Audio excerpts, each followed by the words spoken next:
Friend, இங்கே பாருங்கள்.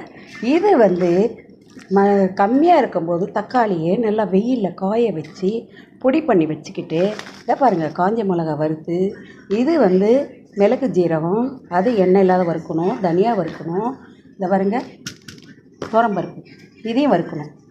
So அதுக்கப்புறம் நெய் ஊற்றி பாருங்கள், பெருங்காயத்தை வறுக்கிறோம், பூண்டு நல்லா வறுக்கிறோம், லைட்டாக வறுத்துக்கிட்டால் போதும், புளியை வறுக்கிறோம். ஸோ இது மூணையும் பொடி பண்ணி நம்ம ஒரு ரசப்பொடி ரெடி பண்ணி வச்சுக்கிட்டோம்னா டப்பாவில் எந்த நேரமும் அர்ஜென்ட்டுக்கு எல்லாம் அதை எதை எடுத்து போட்டுக்கிட்டு பண்ணிக்கிட்டு இருக்க முடியாது இல்லையா. ஒரு தண்ணியில், ஒரு சொம்பு தண்ணியில் ஒரு 3 டீஸ்பூன் அள்ளி போட்டு, ஒரு காஞ்ச மிளகா, ஒரு கருவேப்பிலை போட்டு, மஞ்சத்தூளை போட்டு தாளிச்சிடுங்க. எல்லாமே இங்கேயே இருக்குது. அப்படி எடுத்து ஊற்றி கொதி வரும்போது இறக்கிக்குங்க.